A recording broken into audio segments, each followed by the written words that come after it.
Assalomu alaykum. Va alaykum Bir o'zingiz ma'rifat etsangiz avval. Assalomu alaykum. Hoş geldiniz.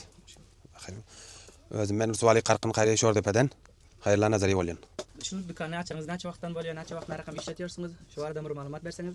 Taqriban bir 4 yil bo'ldi, 4 yil bari ishlatgan. Bir avtomapiylardan bir ma'lumot bersangiz, ne raqam nimalar bor? Ha, dukandarliging Qaptal bilan avtomapiyada sho'rda o'zim namoyinda. Buni ham ishlatyapsiz Qaptal bilan. Va bilan o doklan havalasi bo'lıyor. Viloyatdan bir barqi pullarni getirib berdi, teslim etiyorlar, o chetdan so'ng havalalarni alıyorlar, yetishtirib berýär. Ha, buning siraqa mas'uliyatlari borki, her kim kimga bağlansa, mushtari bo'lsa, paydalari bor, baxshishlar bor. Ondan so'ng bir pul elektroniklarni, mesela elektronik ishil unga tashlab qo'ysalar, viloyat uzatib bilyorlar.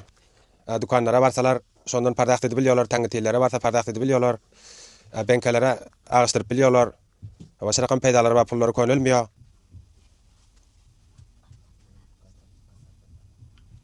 Bolar mumu tariqdan uzatsak bo'ladi baxayr.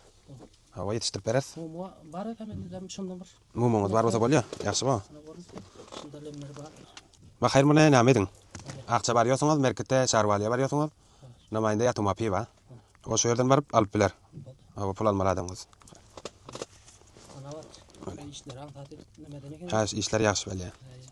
Boshqadam imkonlar bo'lsa, 2000 uzatib bering. ha, 2000 uzatib beran boshqadam uzatjoqlar shular yana ishi bor bo'lsa mumu aytib bilarsiniz, imkonlar yetyapsiz.